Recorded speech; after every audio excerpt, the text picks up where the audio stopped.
the first ever OPOTYs. OPOTYs, the patios. 2022.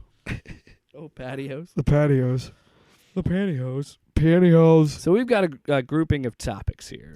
Let's talk about them. We've got some nominees, Mm-hmm. and we want to discuss it. We want to be like, hey, who's what, who's the best, who's the worst, shit up. Who's the best? Who's the worst? Who's got a big old butt? All right, let's get into it. And these categories are categories that are important to us and you, the listener. Yeah, it should be. If they're not, then you need to stop. All right. So the first category we're going to go to is Best MCU movie. MCU movie. Yeah. And, of course, these came out. This is relating to 2021. Mm-hmm. So of the 4 releases that we had from MCU, our choices are Black Widow. Starring Natasha Romanoff and Yelena Belova. Shang-Chi and the Legend of the Ten Rings. Starring Shang-Chi and Wen-Wu. We're not doing this every movie. Eternals. Yeah, nothing. Spider-Man No Way Home. Starring Spider-Man, and Spider-Man. All right. So, Tyler, I think this one, we talked about how if we have differences, we should debate it out, but I don't think we have any differences. I think you and I are going to agree on this. I think the best MCU movie by far, Spider-Man No Way Home. That was my favorite. I would argue maybe my best movie of the year has to be Spider-Man No Way Home. Yeah, I kind of, there's not a whole lot of Black Widow. Not a whole lot of contrarian. I enjoyed all 4 of them. Kind of meaningless. I enjoyed all 4 of them for different reasons. It was look, Black Widow. They're all good movies. Yeah. Well, here's something really interesting. Eternals, Black Widow. I read Comic Book Resources, CBR.com is one of my favorite websites. I go to them a lot. And they had a year-ending all MCU projects from 2021 ranked. And so they did the TV shows too also, right? And they did from, I think it was 8 or 9 things, and they did it all the way down to number 1. Guess what they chose as the number 1 MCU project from 2021? Number 2 was No Way Home. Number 1 was Black Widow? No. Shang-Chi. Oh, wow. And I thought that was really interesting. I could totally make an argument for why that's a better movie than No Way Home, but I have more of a relatable thing with Spider-Man than I do and these past movies and everything. That's why this is gonna be different. I've already expressed just a little bit ago with Spider-Man. It's hard to argue against it. I fucking love Spider-Man. Yeah, Spider-Man it's hard to argue against No Way Home being the best. It is. Yeah, I don't know. I think the best one has got to be Spider-Man. I think so too. Shang-Chi I think is a close second. I just don't. There's not enough of Shang-Chi for me to argue against No Way Home, honestly. Right. Yeah. So No Way Home. Staying in that MCU. Yeah. Okay. We're gonna talk about the best MCU Disney Plus show. And we just like that's the thing to think about. Marvel released 8 fucking properties this year. Yeah, 4 shows, 4 movies. It's incredible. So and 2020 was so barren, and you're like 2020 was so barren. And then 2021, you're like, oh, it's all over my face. Yeah, it's all my face. Oh, it's in my hair. It's in my eye. So let's get to the MCU shows. The nominees are WandaVision, The Falcon and the Winter Soldier, Loki, Hawkeye. All right. Tyler, I went first with my pick. You go first with yours. Or in this category. I am going to say... I know mine. I'm going to have to say... Loki. I don't... Ooh. My instinct is to say Hawkeye because it was so much fun. And really, you bring Kingpin back. I mean, holy shit. But I don't want to just keep picking like the latest one, because it's the last one that I saw. Right. I would have recency bias. I have reasons for all 4 of them. WandaVision is great because they took so many chances, and every fucking week I was on the edge of my seat until the next show. But it kind of falls apart when it turns into an MCU movie. Yeah, when you look back on the show, you're like, why was I so like intense about this? Knowing that all of it turns out to be red herrings for the most part. Here's the thing. Similar to the movies, well, I can see how you can make a case for Shang-Chi. Yeah. Where in this, I see how you can make a case for all 4 shows. Absolutely. Because all 4 of them have things. I feel very similar, and they're really highs. We're not including What If because it's not. Yeah, but each of these shows also has that moment of really like could have had another episode, or could have been a movie. Like this could have been shorter. This could have been a movie. This could have been. I think each show has that. If I element to it. Yeah, if I like out of a scale of 10, they're all between 9 and 10. If I had to rank them from 1 to 4, though, this is how I would do it. And again, they're all within between 9 and 10, so they're all good. But if I have to do 1-4, here's how I do it. I do Loki. I do WandaVision. I do Hawkeye, and then I do Falcon Winter Soldier.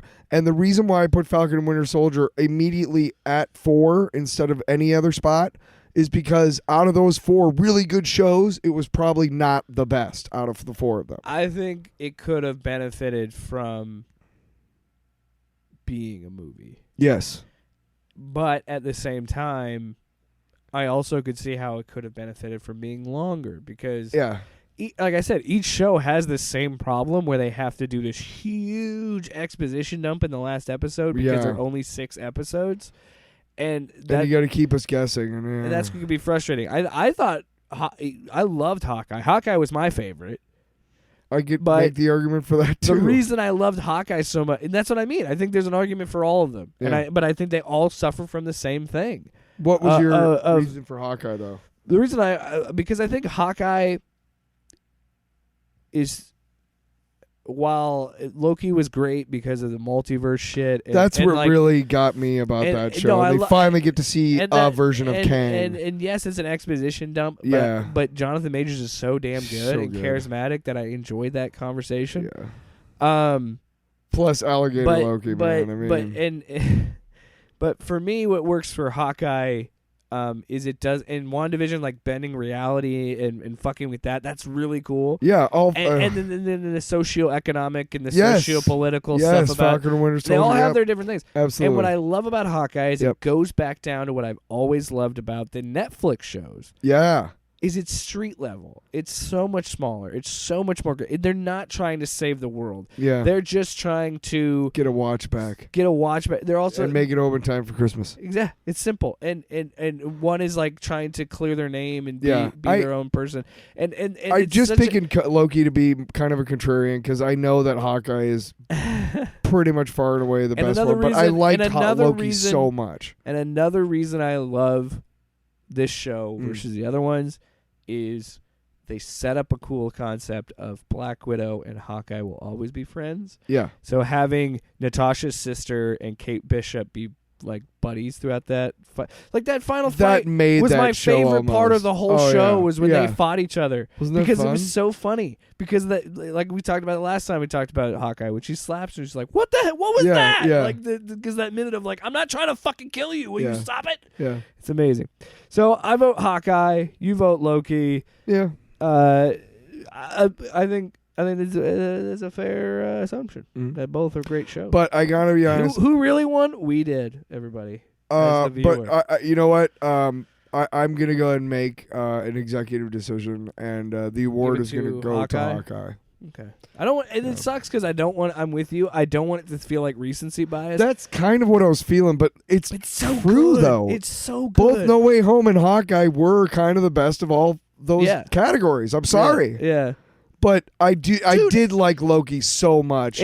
Not better than Hawkeye, but in a different way. And none of those shows, like I said, all of them have flaws. Like, they could have done more. They could have done more with Kingpin. They could have done more with Jonathan Majors and kind of taken. So it doesn't, like I said, doesn't feel like a huge info dump. It's a lot to think about. And again, we've talked about this. I think that Kevin Feige should reconsider the idea of like these have to be 6 hours instead of just the idea of like why don't we just tell the story that we want to tell. Yes. Moving on to the next category. Most batshit insane movie of 2021. Whoa. Folks. Here are the nominees. This is my favorite. Godzilla vs. Kong. The Matrix Resurrections. The Suicide Squad.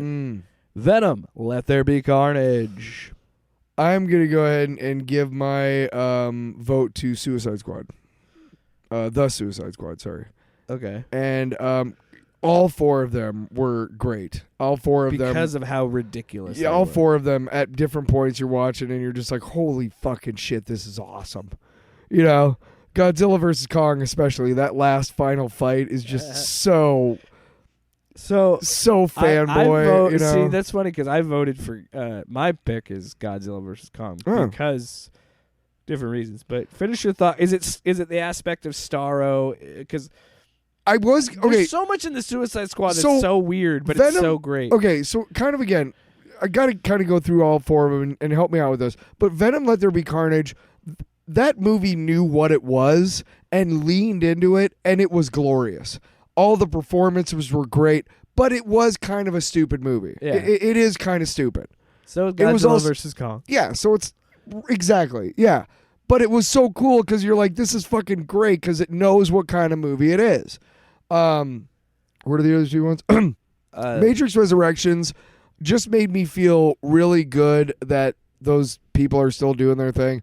And the Suicide Squad, to me, set up with their previews and everything. When you finally saw that movie, you had no idea that like half the people you see in the trailer, a lot, are going to be dead in 10 minutes. And that was cool. To me, that was batshit insane. I think here's all these characters. We're going to kill all of them right now. And then we're going to go into the actual team that you're going to see. I think the reason I said Godzilla vs. Kong because we had the whole Hollow Earth conspiracy angle. You know, yeah, I fucking forgot about that, and that was one of our old school tinfoil radio shit. While it's a fun idea for a plot, it's also like really we shouldn't really be emboldening conspiracy theorists right now. But I'll didn't we do a topic on that on tinfoil radio? So about how we shouldn't be empowering. So I don't want to give that movie an award now.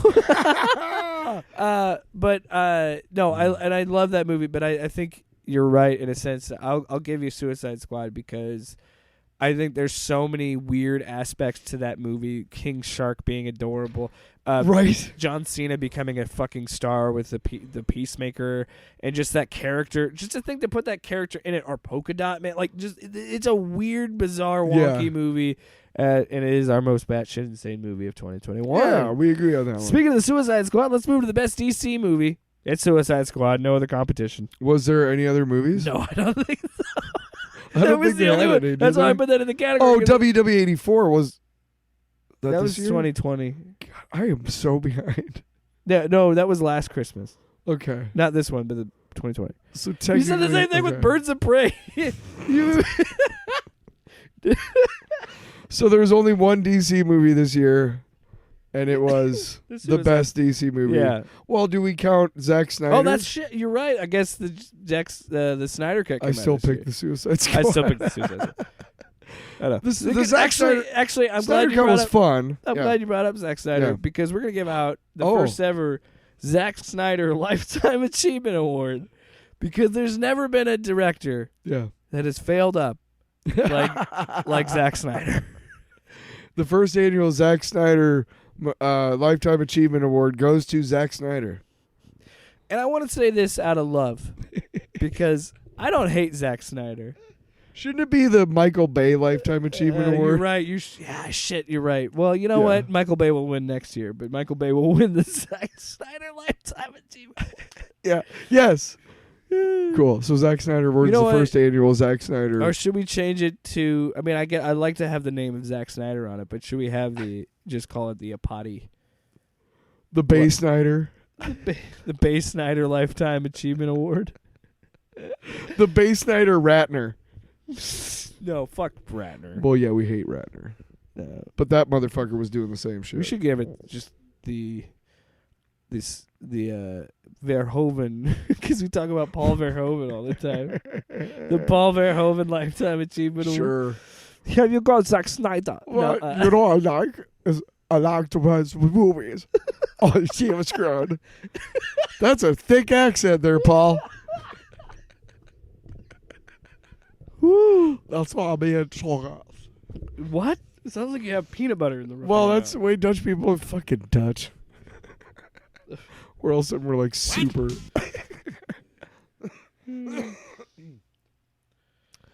Beta. All right, back to the action. The Zack Snyder Lifetime Achievement Award, of course, goes to Zack Snyder because, as I say this out of love, I don't hate the guy's movies, but just a lot of them I don't like.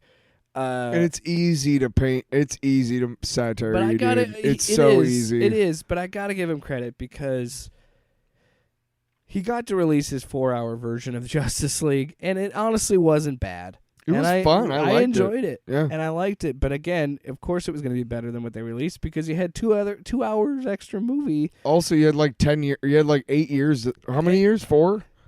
Like 4 years to think about it? Yeah. And that's the thing, too, is you could tell this was kind of an idea to split it in 2 because this kind of feels like 2 separate movies mashed together to make a 4-hour thing. But I give him that because not only does he do that, but where most people can, he has his critics, rightfully so. We've joked about this. We've made fun of him, and we've said these. The man is still getting work. The man is still making money, and so I gotta give him credit that he still perseveres. And he and I think he handled a horrible personal tragedy with a lot of grace, and especially when there were a lot of people that were trying to accuse him of this being a publicity stunt, which is fucking disgusting, awful, and terrible, and shame on you. All joking aside, Zack Snyder's won. Like, we can make fun of him all we want, but the dude has won professionally for sure. I liked the Dawn of the Dead movie. I liked his version of Watchmen. I really did. I did. Yeah, honestly, I don't hate Batman v Superman, even though it's terrible. I know it's bad, but I enjoy it.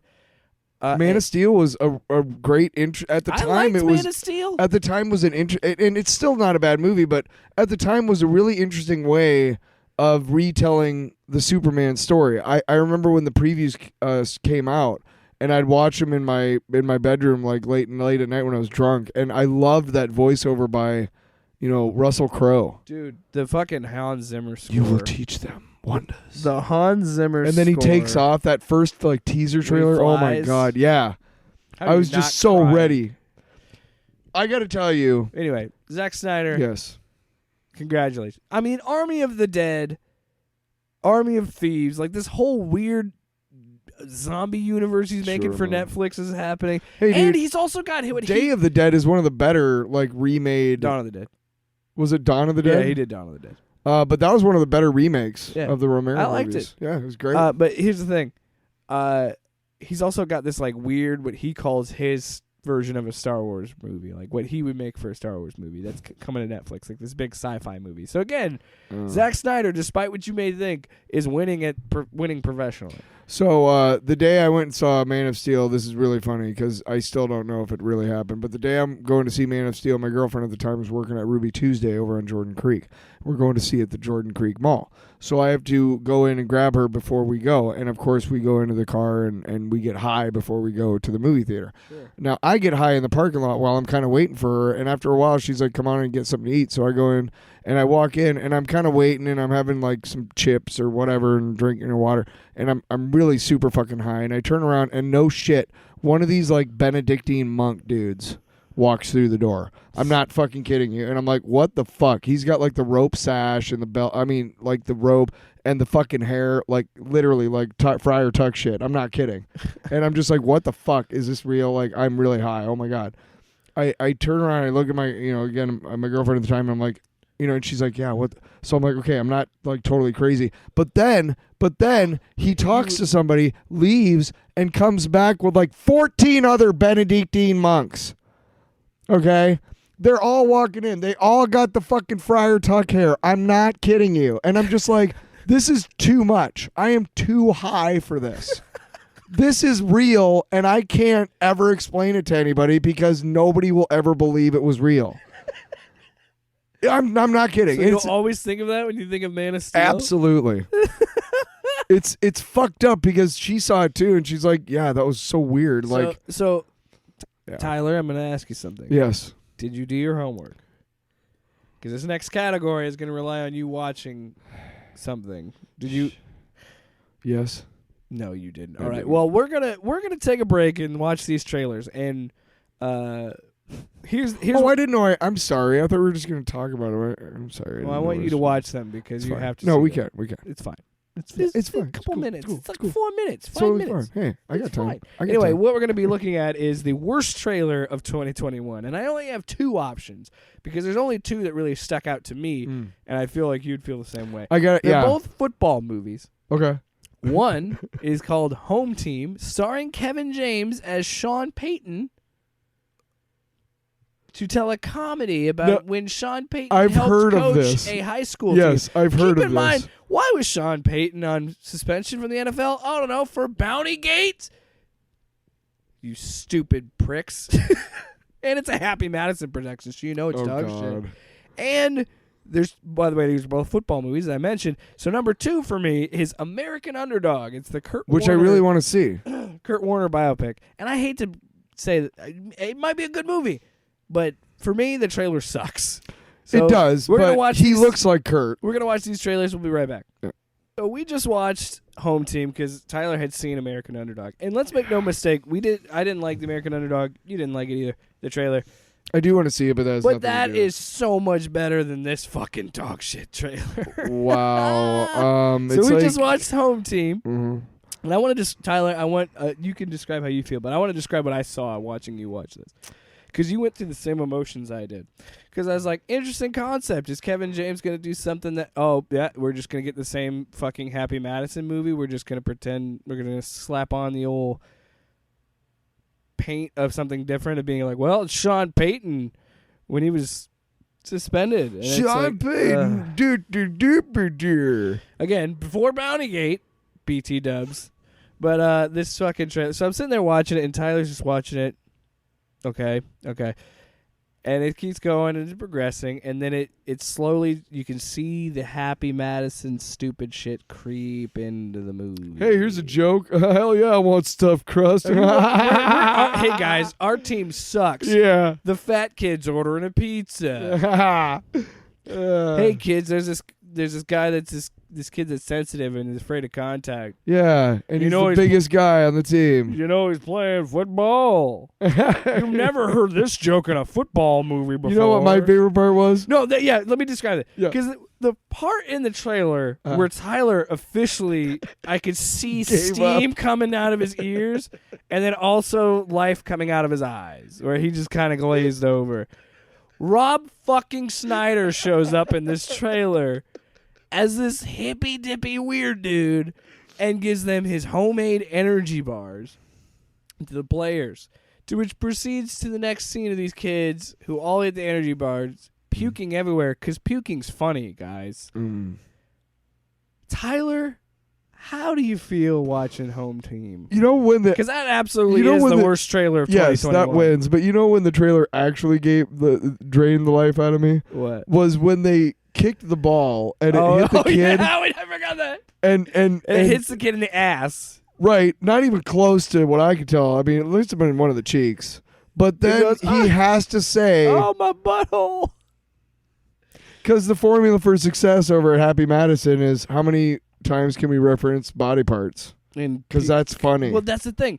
They know what they're targeting for. They want kids to watch this. This is they're going to get kids to watch it. Air quote family movie, and by that means that they're going to have kids make some funny jokes like ordering the stuffed crust pizza or the whole they ate those wacky energy bars. Now they're fucking puking everywhere. Isn't this funny, kids? Because kids think puking and shitting is the funniest fucking thing on the planet. But you know what? It's all going to be wrapped up in a beautiful story about a father and son reconnecting.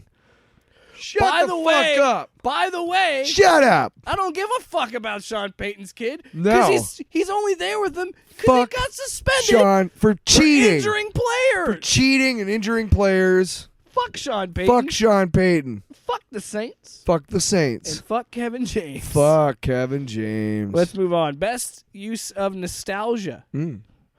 Spider-Man No Way Home. This isn't fair because you haven't seen Ghostbusters, but Ghostbusters Afterlife, Matrix Resurrections, or Mortal Kombat.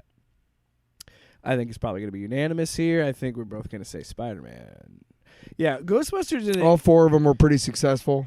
Ghostbusters did a great job of embracing the first 2 movies and carving a new path, but Spider-Man, it is 20 years of lore and embraces everything about its canon, and it's kind of incredible. Matrix Resurrections is right there, though, for me. I really did get a sense of why I loved that first movie so much. It brought it back home for me how much and I loved how during one of the scenes in the beginning when he's going nuts, they literally Lana Wachowski steps into the role and says, "No, you fucking toxic pieces of shit. This is what the first movie was all about." Loved it. You all right? Yeah. Next category. Yeah. Dumbest controversies. All of them? It's He-Man, not He-Woman. No. The Cowboy Bebop body shaming. Shang-Chi flopping at the box office is what a lot of them predicted. And WandaVision fan theories in terms of Mephisto and all the shit that went into that and the controversies behind that because it wasn't what they wanted. I'm going to say, for me, it would probably be the He-Man stuff. I'll go along. Wait, okay. So it's He-Man. Because the second one I thought was the Cowboy Bebop one for me. As somebody who, I'm somebody who wants to see, what I see in the comic books on the screen. I want to see if that's adapted to live action. I want to see that, right? Okay. Here's the problem. And here's why the Cowboy Bebop shit is so stupid. And here's why I have realized that there's a line that I don't need to cross when it comes to wanting my things on screen adapted the way they, right? Because the woman she's adapting has impossible body measurements. Impossible. And she even tweeted, and I loved her for this. And she was like, yeah, we looked all over for a woman who had, and she says the measurements, which are literally physically almost impossible. And she's like, yeah, but all they could find was me. And dude, I just got to say this. I've seen her in a couple of different things, and she does have the attitude for that character. Yeah. And as a male who grew up on comic books, which are largely sexualized, largely, okay? I mean, there were a lot of issues of my favorite comic books when I was 12, 13, 14 that I could use as masturbation material. Okay, that's how sexualized it was. Seriously. But I also know that it should that should have nothing to do with anything. Breast size, ass size, physical, right, measurements.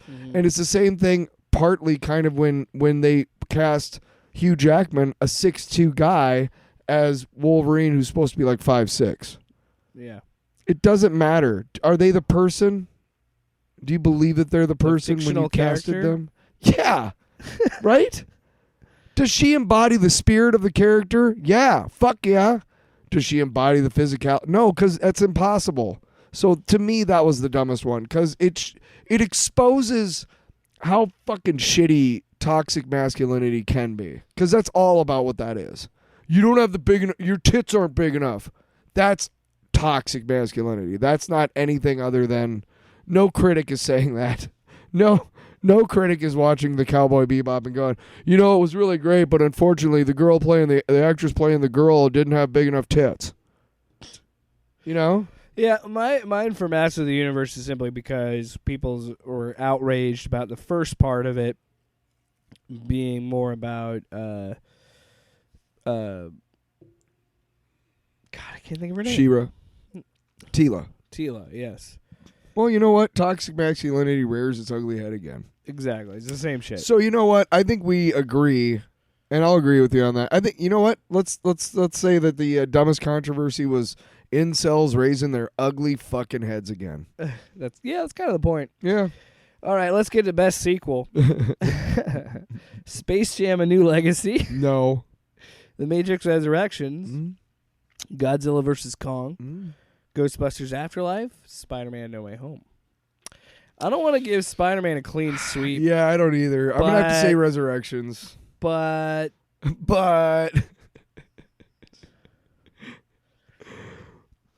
Space Jam's clearly in there as a joke. Fuck Space Jam. Yeah, I don't really. It was an okay movie, but it wasn't like it would no award worthy. I'll give it to Matrix just to be different. I'll agree. All right, now this one's serious. Best drop of 2021. Uh-oh. Here are our nominees. Skeletor. What? One more time. What? The other nominee is from our buddy Alex Jones. Two from our buddy Alex Jones. Well, First one is $1 million, bitch. one more time. $1 million, bitch. Or this other nominee. I'll eat your ass. Can we hear that one more time? I'll eat your ass. Okay. And then the last one. Now this one comes in a little late in the year. Yeah. Bad mother crusher. From our new segment, Edited for TV. Bad mother crusher. I gotta go with Is it any doubt? What? I mean, come on. Alex Jones, I mean, he's got a strong showing in the category itself. Just because he's just, I mean, give me one was just for old time's sake. $1 million, bitch. I mean, he's just got that voice, you know, and it's just so dorky. And we got one of the best Christmas gifts that I got. I don't know about you, Jake. Was when they literally patterned J. Jonah Jameson off of Alex Jones. Yeah. Like, they literally could not have made it any clearer that this was the guy that we used to make J. Jonah a fucking alt-right shithead. Yeah. Especially, also buy my supplements. That was great. So, right. yeah, he does a strong showing, but Skeletor, man, and that music in the background, dude, just makes it. Let's end this with the best movie. Ooh. We have Yeah, we're going to have some.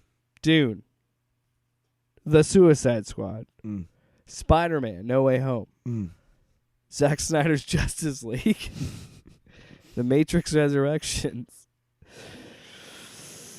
I think we're in agreement here. I think it's going to be Dune. I got to say Dune. I was feeling Spider-Man. It's honestly, it could go hand in hand. They're kind of tied for me. Spider-Man and Dune are both great. I hesitate giving sequels Best Picture credits just because it should be an original film.